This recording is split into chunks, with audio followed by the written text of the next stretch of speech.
স্বাগত নিউজ 24 রাতের সংবাদে আপনাদের সঙ্গে আছি আমরা দুজন, আমি তাসনিমে জান্নাত অর্থী এবং আমি ফারনাজ জুই। শিরোনাম দেখছিলেন, এবারে পুরো খবর। ধর্মের ভুল ব্যাখ্যার মাধ্যমে জাতীয় সঙ্গীতকে কটাক্ষ করার অভিযোগ উঠেছে এক শ্রেণীর তথাকথিত আলেমদের বিরুদ্ধে। ইসলামী চিন্তাবিদ ও গবেষকদের মতে ওইসব বিতর্কিত আলেমরা সঠিক তথ্য না জেনেই সোশ্যাল মিডিয়াকে ব্যবহার করে ধর্মপ্রাণ মুসলমানদের মধ্যে বিদ্বেষ ও বিভাজন সৃষ্টির চেষ্টা করছেন, যেটি ইসলামের দৃষ্টিতে হত্যার চেয়েও জঘন্য অপরাধ। অন্যদিকে তাদের এই কর্মকাণ্ডকে সংবিধান অবমাননা এবং শাস্তিযোগ্য অপরাধ বলছেন attorney general AM Amin Uddin. আরো জানাচ্ছেন লাকমিনা জেসমিন শোভা। চিরদিন তোমার আকাশ তোমার বাতাস আমার প্রাণে বাজায় বাঁশি, এটা তোর বাপের আকাশ। ওমা তোমার আকাশ তোমার বাতাস, তাই আব্দুর রাজ্জাক বিন ইউসুফ বলেছেন তোর বাপের আকাশ। বাংলাদেশের জাতীয় সঙ্গীতকে কটাক্ষ করে এমন নানা রকম ব্যাখ্যা দিচ্ছেন এক শ্রেণীর তথাকথিত আলেম। আমার সোনার বাংলা আমি তোমায় ভালোবাসি, যেন জমিদাররা ওদের খাজনাপাতি উঠাইতে কষ্ট না হয়। বঙ্গবন্ধু শেখ মুজিবুর রহমানও এই জাতীয় সঙ্গীতকে পছন্দ করে না। ইতিহাস বিকৃত করে ধর্মের নামে জাতীয় সঙ্গীতের এমন ব্যাখ্যা কতটুকু সত্য, নিউজ 24 এর কাছে ইসলামী দৃষ্টিকোণ থেকে ব্যাখ্যা করলেন দুজন ইসলামী চিন্তাবিদ ও গবেষক। নদীকে মায়ের মতো বলতে পারছে, এরপরে পীরকে পীর বাবাজি বলতে পারতেছে, মাতৃভূমি বলতে তাদের অসুবিধা নেই, মাতৃভাষা বলতে অসুবিধা নেই, যে মাত্র বলে মাতর মুখের বাণী, তখন তাদের এইগুলি তারা বলে থাকে। এটি সঠিক নয়। ইসলাম সারা পৃথিবীর মানুষের জন্য আল্লাহ পাঠিয়েছেন, আর রাষ্ট্রের যে বিষয়গুলা এইটা কোরআনের সাথে সাংঘর্ষিক নয়, এবং যে কোনো বিষয় রাষ্ট্র ঠিক করবে। এখন পর্যন্ত কোনো মাওলানা বলেন নাই যে এই আইনটা কোরআন এবং সুন্নাহর বিরুদ্ধে। এ তো গেল ধর্মের ব্যাখ্যা, আর এসব মিথ্যাচারের বিরুদ্ধে রাষ্ট্রের আইন কি বলছে জানালেন অ্যাটর্নি জেনারেল। সংবিধানের যে বিষয়গুলো আছে এগুলো ধরনের এইসব বিষয়ে কোনো বক্তব্য রাখা বা এটাকে অনাস্থামূলক করা, মানুষের যে আস্থা আছে এটাকে নষ্ট করার জন্য প্রচেষ্টা চালানো, সবকিছু কিন্তু রাষ্ট্রদ্রোহিতামূলক অপরাধ হিসেবে গণ্য হবে আমাদের সংবিধানের 7(1) খ অনুযায়ী। যিনি যে বক্তব্যটা রাখছেন তার যেমন অপরাধ, এবং যিনি এটা প্রচার করছেন তারও কিন্তু সমান অপরাধ। শুধু রাষ্ট্রীয় সংবিধান অবমাননা নয়, ধর্মের নামে ফিতনা অর্থাৎ মিথ্যাচার, গুজব বা ভুল তথ্য ছড়ানো ইসলামী শরীয়ত অনুযায়ী হত্যার চেয়েও জঘন্য অপরাধ বলছেন ইসলামী চিন্তাবিদরা। যারা ধর্মপ্রিয় মানুষ সকলকে আহ্বান করব যে মিথ্যাচার দিকে পা না বাড়িয়ে সত্যের দিকে আসার জন্য, দেশপ্রেমে উদ্বুদ্ধ হওয়ার জন্য। আল্লাহ বলছেন ফিতনা হত্যা থেকে আরো বেশি অপরাধ। জ্ঞান অর্জন না করেই যদি কেউ এভাবে ফেসবুক মৌলানা হয়ে নিজেদের সস্তা একটি বাহবা পেতে চান, তাহলে আমাদের জনগণের উচিত যে সেটিকে অবহেলা করা। কখনো ধর্মীয় জ্ঞানের অভাবে, আবার কখনো রাষ্ট্রবিরোধী স্বার্থে যখন জাতীয় সঙ্গীতের অবমাননা করা হচ্ছে, তখন ইসলামী আদর্শ মেনেই বহু মাদ্রাসায় যথাযথ মর্যাদায় জাতীয় সঙ্গীত গাইছেন শিক্ষার্থীরা।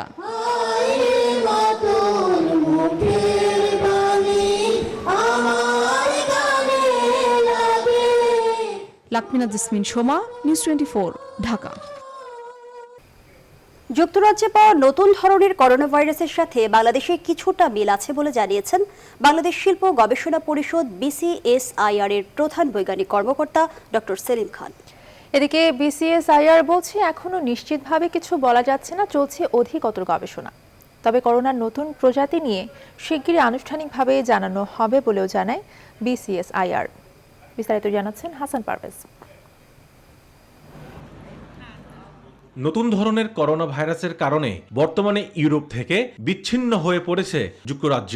অধিক সংক্রামক করোনা ভাইরাস ছড়িয়ে পড়ার পর বিশ্বের বিভিন্ন দেশ যুক্তরাজ্যে ভ্রমণ নিষেধাজ্ঞা আরোপ করছে।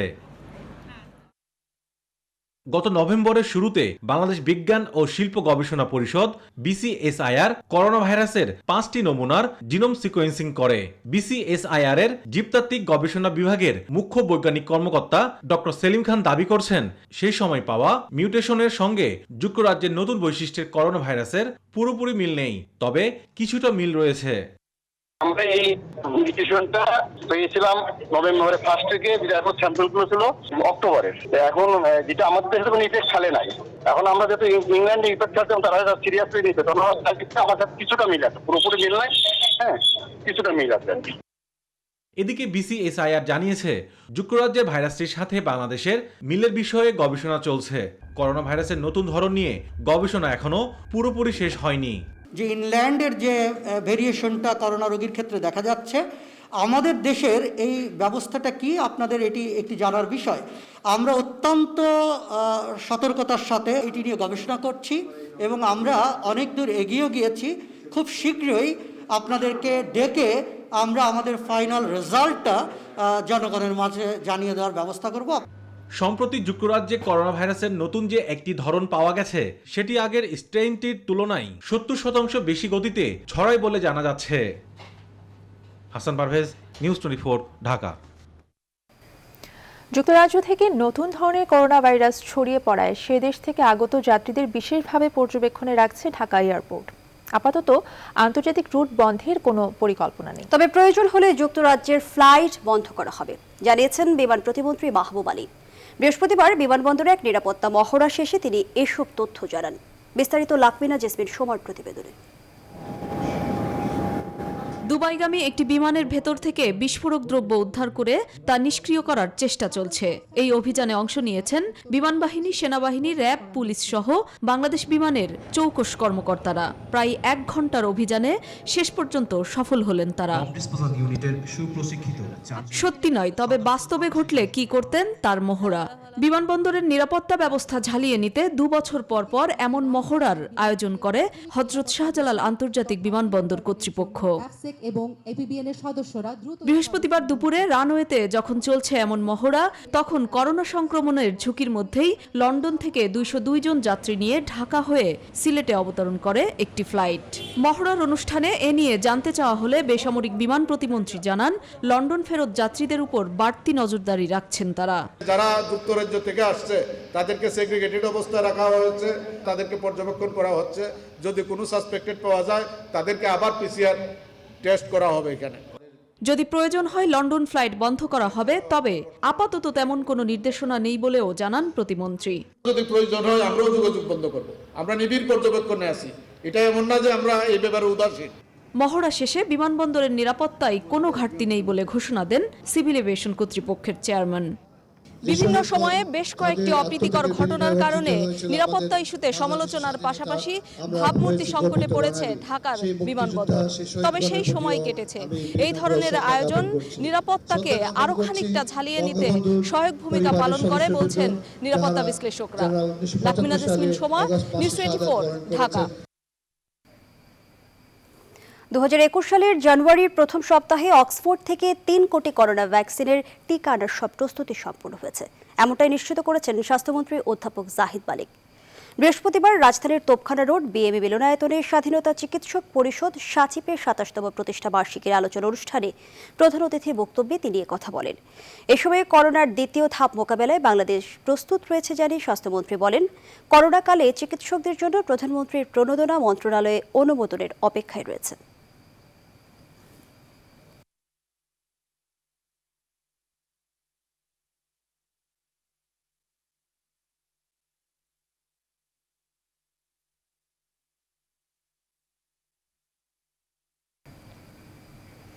দেশের করোনা পরিস্থিতি।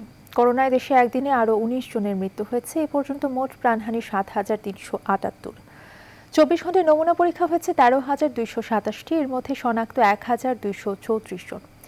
এ পর্যন্ত মোট শনাক্ত 5,06,102 জন। সুস্থ হয়ে বাড়ি ফিরেছেন 2,345 জন। এই পর্যন্ত মোট সুস্থ 4,46,690 জন।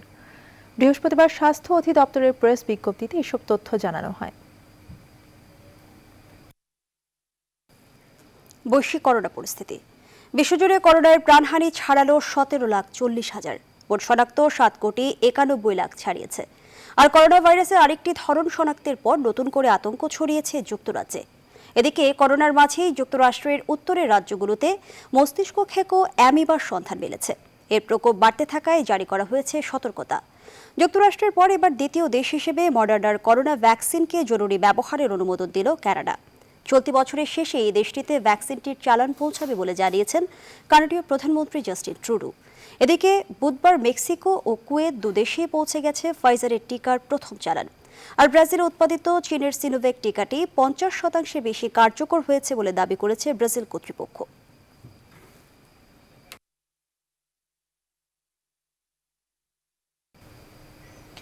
যে কোনো দুর্যোগ দুর্বিপাকে মানুষের পাশে দাঁড়াতে সেনাবাহিনীর প্রতি আহ্বান জানিয়ে প্রধানমন্ত্রী শেখ হাসিনা বলেছেন, দেশের করোনা পরিস্থিতি মোকাবেলায় গুরুত্বপূর্ণ ভূমিকা পালন করেছে বাংলাদেশ সেনাবাহিনী। চট্টগ্রামের ভাটিয়ারী বাংলাদেশ মিলিটারি একাডেমিতে রাষ্ট্রপতি কুচকাওয়াজ অনুষ্ঠানে একথা বলেন তিনি। বাংলাদেশ মিলিটারি একাডেমিতে ৭৯তম দীর্ঘমেয়াদী কোর্সে কমিশন পেলেন ১২০ ক্যাডেট। এদের মধ্যে ৩ জন ফিলিস্তিনি এবং ১ জন শ্রীলঙ্কার ক্যাডেট। প্রশিক্ষণ সমাপনী উপলক্ষে আয়োজিত রাষ্ট্রপতি কুচকাওয়াজে ভার্চুয়াল প্ল্যাটফর্মের মাধ্যমে যুক্ত হন প্রধানমন্ত্রী শেখ হাসিনা। করোনা সংক্রমণের কারণে ভিন্ন প্রেক্ষাপটে এবারের ক্যাডেটদের কমিশন প্রাপ্তির কুচকাওয়াজ অনুষ্ঠিত হচ্ছে উল্লেখ করেন প্রধানমন্ত্রী। করোনা মোকাবেলায় বাহিনীর সদস্যদের ভূমিকার কথাও উল্লেখ করেন তিনি। কোভিড-19 যার প্রভাব শুধু বাংলাদেশ না, বিশ্বব্যাপী এর প্রভাব পড়ছে, যার ফলে আমাদের অর্থনীতি স্থবির হয়ে যাচ্ছে, জীবনযাত্রা সীমিত হয়ে যাচ্ছে, প্রতিটি ক্ষেত্রেই মানুষের জীবনে দুর্ভোগ আসছে। এর ভিতরেও আমি বলবো যে এই করোনা মোকাবেলায় আমাদের সেনাবাহিনী সারা বাংলাদেশের বিভিন্ন এলাকায় মানুষকে সচেতন করা, মানুষের পাশে দাঁড়ানো, তাদের সাহায্য করা এবং বিরাট অবদান তারা রেখে যাচ্ছেন। নবীন অফিসারদের উদ্দেশ্যে শেখ হাসিনা বলেন, দেশমাতৃকার জন্য যে কোনো ত্যাগ স্বীকারে প্রস্তুত থাকতে হবে বাহিনীর প্রতিটি সদস্যকে। নবীন অফিসারবৃন্দ, আজকের দিনটি তোমাদের জন্য অত্যন্ত আনন্দের এবং খুব গুরুত্বপূর্ণ। দীর্ঘ প্রশিক্ষণের পর কাঙ্ক্ষিত কমিশন প্রাপ্তির মাধ্যমে তোমরা বাংলাদেশ সেনাবাহিনীর একজন গর্বিত অফিসার হিসেবে যোগদান করতে যাচ্ছ। সুতরাং এই দায়িত্ব পালনকালে আমি মনে করি তোমাদের সব সময় একথা মনে রাখতে হবে যে দেশকে ভালোবাসতে হবে, দেশের জন্য কর্তব্য পালন করতে হবে। কারণ তোমরা যে শপথ গ্রহণ করেছো, এই শপথ গ্রহণের মধ্য দিয়ে তোমাদের এদেশের স্বাধীনতা সার্বভৌমত্ব রক্ষার জন্য বিরাট দায়িত্ব কাঁধে পড়লো, সে কথাটা সবসময় মনে রাখতে হবে। উন্নত প্রশিক্ষণ এবং যোগ্য নেতৃত্ব তৈরিতে বাংলাদেশ মিলিটারি একাডেমি BM এর অবদানের কথা উল্লেখ করে সরকার প্রধান বলেন, প্রতিষ্ঠানটির সুখ্যাতি এখন পৃথিবীর দেশে দেশে। শাহ আলী জয়, নিউজ 24, ঢাকা। একাদশ জাতীয় সংসদ নির্বাচন সহ বিভিন্ন নির্বাচনে অনিয়ম এবং নিয়োগ, প্রশিক্ষণ ও EVM কেনায় দুর্নীতির সকল অভিযোগ ভিত্তিহীন। 42 বিশিষ্ট নাগরিকের উত্থাপিত অভিযোগগুলো সম্পর্কে এই ব্যাখ্যায় দিয়েছে নির্বাচন কমিশন।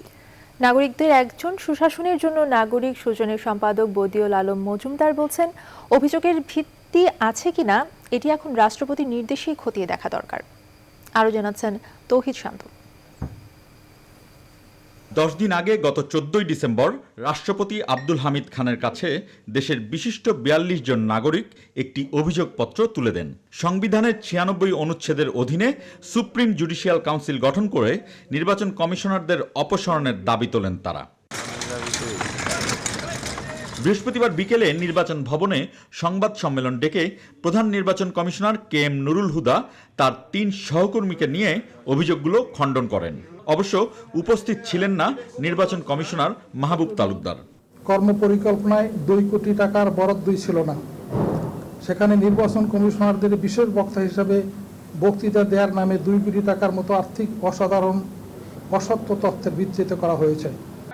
42 নাগরিকের ওই চিঠিতে বলা হয়, সাংবিধানিক পদের মতো সম্মানিত এই পদে থেকেও নির্বাচন কমিশনাররা নিয়মের বাইরে গিয়ে বিলাসবহুল গাড়ি ব্যবহার করেছেন। নিয়ম বহির্ভূতভাবে 3টি বিলাসবহুল গাড়ি ব্যবহারের অভিযোগ সম্পূর্ণ অসত্য ও উদ্দেশ্য প্রণোদিত। তাদের বিরুদ্ধে কর্মচারী নিয়োগে দুর্নীতি এবং EVM ক্রয়ে অনিয়মেরও অভিযোগ আনা হয়। প্রতিদ্বন্দ্বিতার মধ্যে সংসদ এবং স্থানীয় সরকার প্রতিষ্ঠানের নির্বাচন অনুষ্ঠিত হচ্ছে। ভোট পড়ে 60 থেকে 80%। নির্বাচনের প্রতি জনগণের আস্থা চলে গেছে এমন মন্তব্য ভিত্তিহীন। আমরা আজকে এই সম্মেলনের পরে আমরা কোনো প্রশ্ন নেব না। সুশাসনের জন্য নাগরিক সুজনের সম্পাদক বদিউল আলম মজুমদার মনে করেন, নির্বাচন কমিশনারদের এই দাবি এখন কেবলমাত্র রাষ্ট্রপতি খতিয়ে দেখতে পারেন। আমাদের জাতীয়তে নির্বাচন করার অভিযোগ করেছি, আমরা আমাদের সাধ্যমতো আমরা এ ব্যাপারে তথ্যপত্র উপস্থাপন করেছি। এখন রাষ্ট্রপতি নির্বাচন কমিশন বলেছে এগুলো ভিত্তিহীন, তো রাষ্ট্রপতির এখন খতিয়ে দেখার সময় খতিয়ে দেখতে হবে। তৌহিদ শান্ত, নিউজ 24, ঢাকা।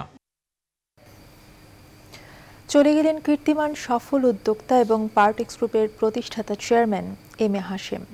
বৃহস্পতিবার রাজধানীর এভারকেয়ার হাসপাতালে রাত 1:10 তিনি শেষ নিঃশ্বাস ত্যাগ করেন। ব্যবসায়ীরা বলছেন, হাজারো মানুষের কর্মসংস্থান এবং দেশের আর্থসামাজিক উন্নয়নে তার যে অবদান, নতুন প্রজন্মের উদ্যোক্তাদের মাঝেও তার দৃষ্টান্ত হয়েই থাকবে। এম এ হাশেমের বর্ণিল জীবন কর্মের বিস্তারিত তুলে ধরছেন বাবু কামরুজ্জামান। কর্মবীরের গৌরব আর কৃতিত্ব নিয়েই মানুষের ভিড়ে বেঁচে থাকবেন এম এ হাশেম। সদা হাস্যোজ্জ্বল এই মুখ যেন মুহূর্তের ব্যবধানে স্মৃতির ফ্রেমে বন্দী। করোনার সাথে লড়াই করে বৃহস্পতিবার মধ্যরাতে মহাকালের পথে পাড়ি জমান পার্টেক্স গ্রুপের প্রতিষ্ঠাতা চেয়ারম্যান ও সাবেক সংসদ সদস্য। স্বাধীনতা উত্তর বাংলাদেশে যে কজন উদ্যোক্তা সাফল্যের মুকুট পরেছেন তাদের অন্যতম পার্টেক্স গ্রুপের প্রতিষ্ঠাতা চেয়ারম্যান।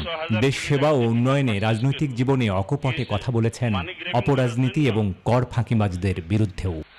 আগে সিস্টেম করেন, what to do, how to do, how to maintain this. প্রত্যেক বছর লস করুন আর ট্যাক্স দিয়ে যাবো, এটা তো হয় না।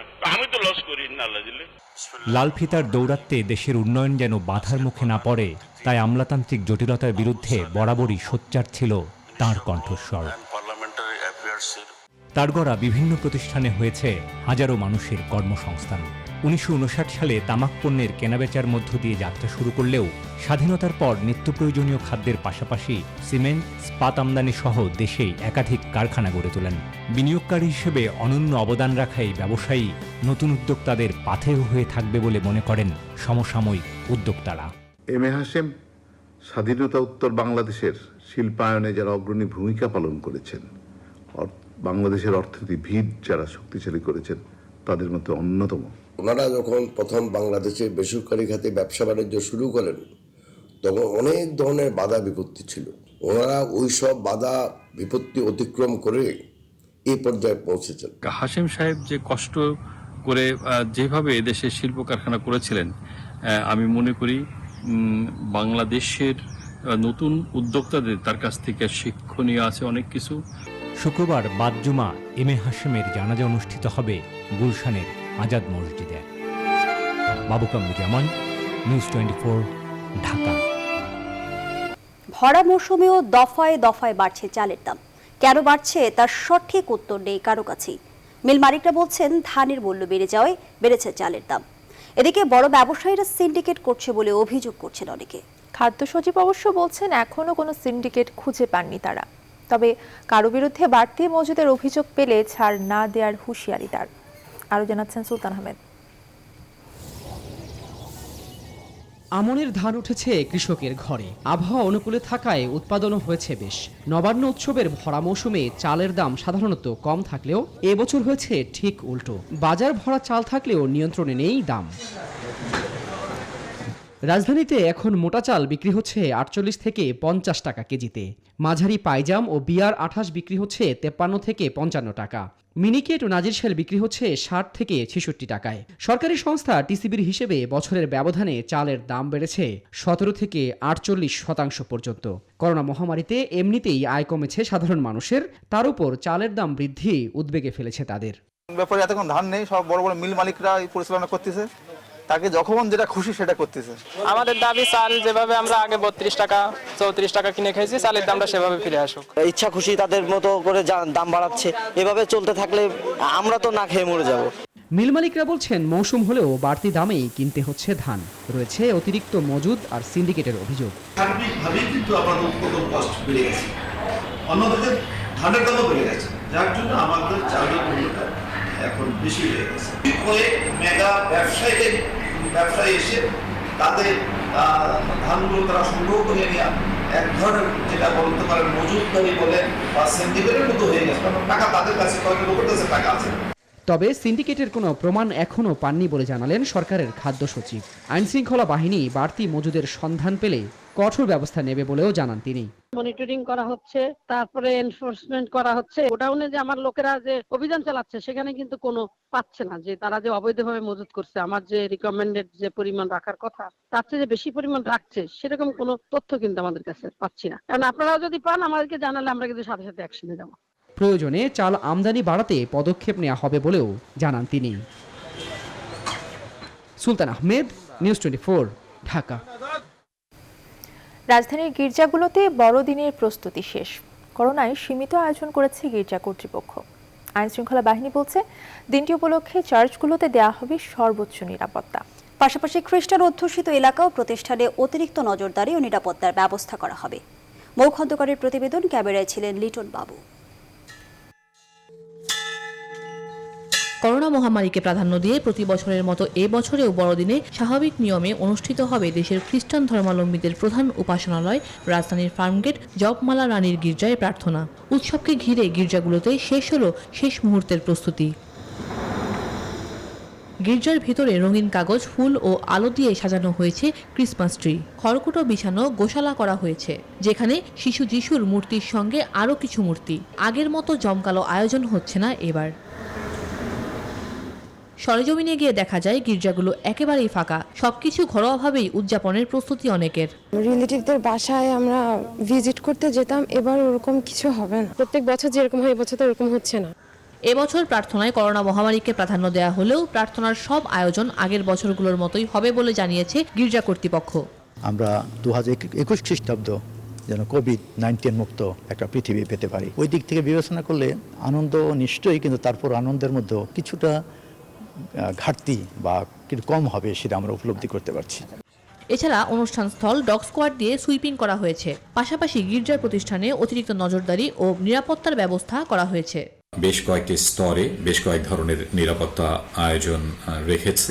বর্তমান করোনা পরিস্থিতি বিবেচনায় আমরা আশা করছি সাধারণ মানুষ সে সকল নির্দেশনা মেনে নির্বিঘ্নে আনন্দ উদযাপন করবেন, বড়দিন উদযাপন করবেন।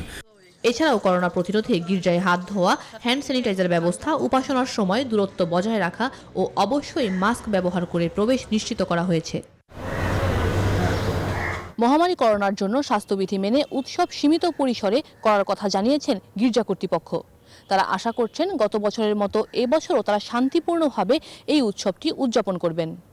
Mou Khandakar, news 24, Dhaka. Television rating point বা টিআরপি নির্ধারণে কৌশল প্রণয়নের জন্য সরকার কমিটি করতে যাচ্ছে বলে জানিয়েছেন তথ্যমন্ত্রী ডক্টর হাসান মাহমুদ। আগামী সপ্তাহের মধ্যে সরকারি বেসরকারি অংশীজনদের নিয়ে কমিটি করা হবে বলে জানিয়েছেন তিনি। বৃহস্পতিবার সচিবালয়ের তথ্য মন্ত্রণালয়ের সভাকক্ষে সাংবাদিকদের সঙ্গে মত বিনিময়কালে তথ্যমন্ত্রী কথা বলেন। হাসান মাহমুদ বলেন, টিআরপি কিভাবে নির্ধারিত হবে সেই কৌশল প্রণয়নের জন্য আগামী সপ্তাহে অংশীজনদের নিয়ে একটি কমিটি গঠন করা হবে। বিভিন্ন দেশে কিভাবে টিআরপি নির্ধারণ করা হয় তা পর্যালোচনা, পরীক্ষা নিরীক্ষার পাশাপাশি এ সংক্রান্ত আইনগুলো পর্যালোচনা করা হয়েছে বলেও জানান তথ্যমন্ত্রী। ভারতে আমরা বিভিন্ন দেশে কিভাবে এই টিআরপি নির্ধারণ করা হয় সেটি নিয়ে আমরা পর্যালোচনা করেছি, পরীক্ষা নিরীক্ষা করেছি, আইনগুলো আমরা পর্যালোচনা করেছি। আমরা আগামী সপ্তাহে এই টিআরপি কিভাবে নির্ধারিত হবে সেটির জন্য অর্থাৎ কৌশল প্রণয়নের জন্য একটি কমিটি গঠন করে দিব। সেই কমিটি নির্ধারণ করবে কিভাবে টিআরপি নির্ধারিত হবে। জাপানের কোম্পানিগুলো বাংলাদেশে বিনিয়োগে আগ্রহী বলে জানিয়েছেন দেশের ঢাকায় নিযুক্ত রাষ্ট্রদূত ইতু নাওকি। বৃহস্পতিবার জাতীয় প্রেস ক্লাবে ডিকাপ টক অনুষ্ঠানে আগ্রহের কথা জানান তিনি। জাপানের রাষ্ট্রদূত বলেন, গত কয়েক বছরে বাংলাদেশে বিনিয়োগ পরিবেশের উন্নতি হয়েছে। বিশেষ করে অবকাঠামোর উন্নয়ন, সংযুক্তি আর সরকারি অনুমোদন প্রক্রিয়া সহজ করার মধ্য দিয়ে পরিস্থিতি পাল্টেছে। ফলে জাপানের আরও বেসরকারি খাতের প্রতিষ্ঠান বাংলাদেশে বিনিয়োগে এগিয়ে আসতে পারে। রোহিঙ্গা ইস্যু নিয়ে ইতু নাওকি বলেন, 2021 সালে এই জনগোষ্ঠীর প্রত্যাবাসন শুরু হোক। তার দেশ মিয়ানমারের সামরিক কর্তৃপক্ষ ও সরকারের সঙ্গে আলোচনা করে রোহিঙ্গাদের সংকট সমাধান এবং রাখাইনে স্থিতিশীল পরিবেশ তৈরিতে কাজ করছে বলেও জানান তিনি।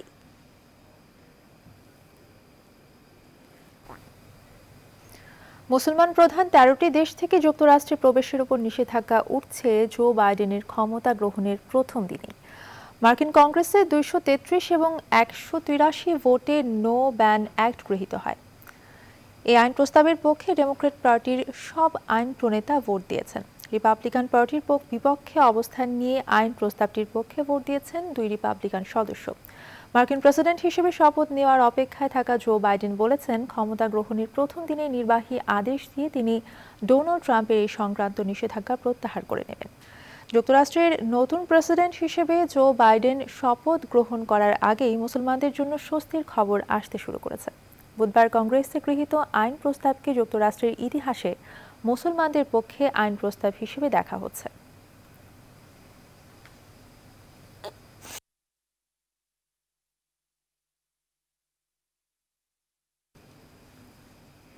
বিক্ষোভরত কৃষকদের সমর্থনে রাষ্ট্রপতি ভবন অভিমুখে রাহুল গান্ধীর নেতৃত্বাধীন মিছিল আটকে দিয়েছে ভারতের পুলিশ।